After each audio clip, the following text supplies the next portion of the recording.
touched on it there, but in the Irish Daily Star, Carl O'Kane, points out, but Austin and namesake Conor could miss the final, and that is the reality of it, Shane. And for Austin Glesson, a player like him, to miss the final, it would be absolutely devastating, not only for himself, management and the team, but supporters, like Anthony said.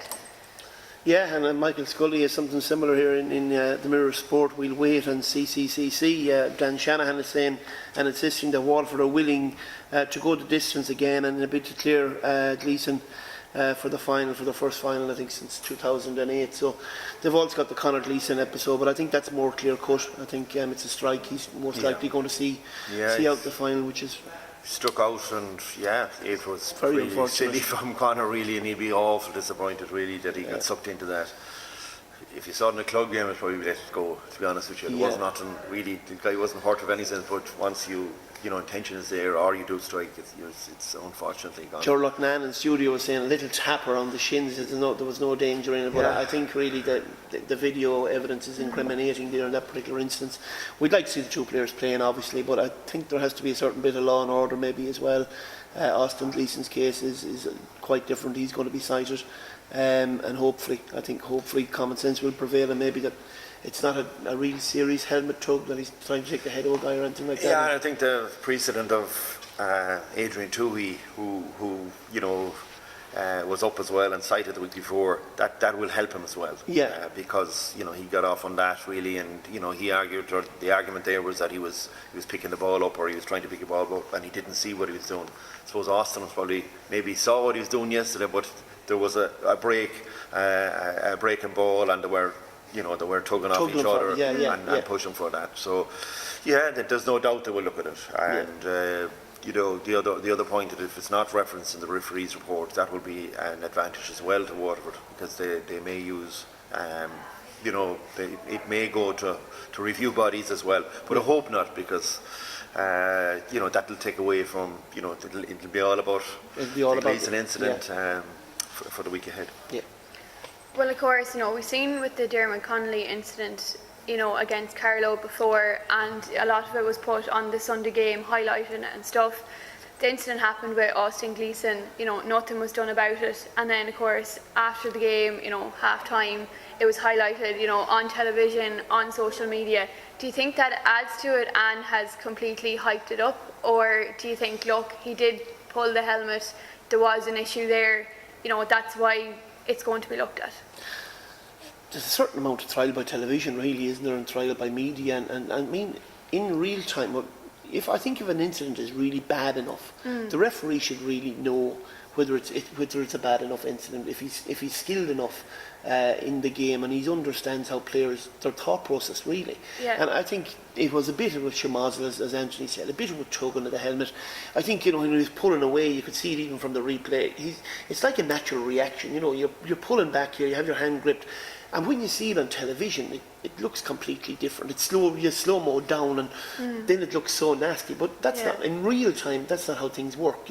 Guys make decisions, and I suppose most people out there watching the match live didn't even notice it. So if you're going to stop everything and analyse everything, I think there'll be all sorts of trials and tribulations. And reading Conor Cusick there, the Twitter comment there, he said hurling referees sadly been influenced by Gaelic football, the Premiership soccer, you have a lot of producers who have a lot of airtime now, and a lot of public reaction. It's extremely fast to video yourself off the television or at the match, and you just pop that on social media. So there's, the producers of the live games and of reports like this and in their commentary, they want to get their stories as well.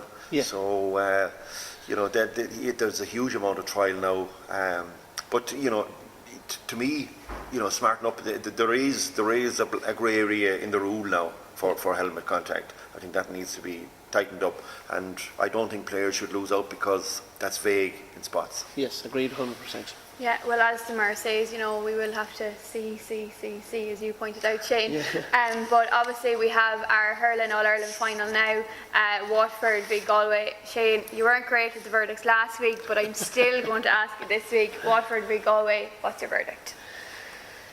Look at I mean, I don't have as skilled a hurling eye at all as been from Roscommon, maybe not as football an eye after last week either, but anyhow, as Anthony, I just look at it maybe from afar. I think it's just a super final to have amongst, obviously Galway have a huge tradition. Waterford in the last 20 years have come with teams, and I think 13 semi-finals in the last 20 years they've been in.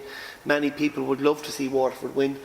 Being a West of Ireland man, I'd love to see Galway finally get over the fence. I think it'll be a game of similar styles in a lot of ways. They're two relatively physical sides, very physical sides, I would say, Anthony, in many ways. They've got a lot of top performers.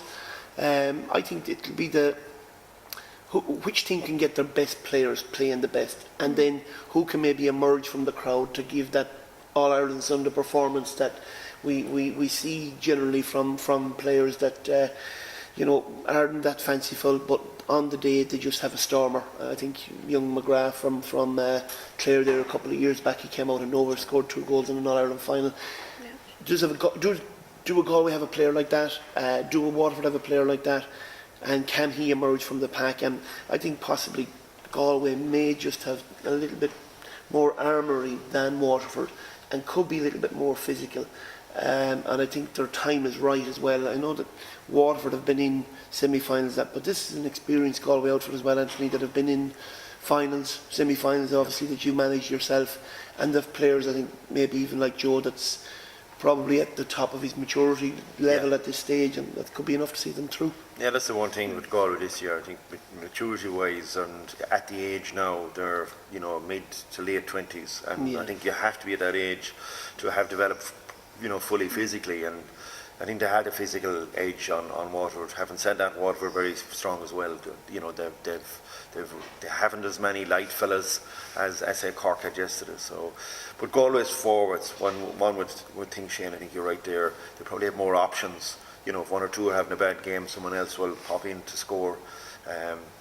Midfield, Johnny Cohen is scoring frequently. David Burke is playing more of a system now for Galway where he's taking a lot of ball from defence, so he's helping out defence there. So for me, Galway have that edge up front, I think, over Waterford. But having said that, I think Galway will have to improve from their Tipperary performance. Their first half that day wouldn't, any player in Galway would be honest and say that wasn't at the level. It showed a bit of rustiness, but they've got that game out of the system. They'll take huge, confidence from that. But reading Anthony Daly there, he's making the point that Waterford, and he had a team that won the first Leinster final in 2013 with Dublin hurlers, and he said the difference between the Leinster final that they won and the All-Ireland semi-final, they just grew in stature. They became tall men overnight. Yeah. The confidence is huge, and Waterford, only 3 weeks to go, they definitely will come on a ton from that match yesterday, and I think it'll be very, very close. And what we said earlier, I think, is whoever makes the one or two big plays really in the critical time, this will be a very, very tight match. Waterford will be very, very structured and tight and won't allow Galway to go into a big lead. And the big question is, again, if Waterford stick a goal or two, they would be very, very dangerous. Matchups as well to curb Conor Cooney, curb Conor Whelan, who's been, they're really threatening forwards for Galway this year. Noel Connors will be assigned that task, I'm sure. If he doesn't do, they've also an excellent cornerback in Shane Fives. Barry Coughlin is a really strong guy at fullback, so Galway's inside line will find it difficult, but they will need probably Joe Canning again, in the match more, and his ability to be the match winner has been second to none. They're also strong. The other points that will come in, Galway have a strong bench now. Johnny Glenn, who was introduced the last day, was very, very strong. But also, 20 minutes to go yesterday, Waterford have a strong bench now with Maurice Shanahan. It's made for Maurice. He'll go in. He'll take up a deep position and around the square, and he'll bring another dimension to Waterford. And the young Patrick Curran hasn't got a lot of airtime this year. He's somebody that could be sprung, and Timmy Ryan. They, when it's needed, they bring extra pace into the game. So all in all, I think it's very, very finely balanced. They're difficult to predict, but I'd be going for that bit of experience as Shane has outlined there. it'll maybe get Galway hopefully over the line.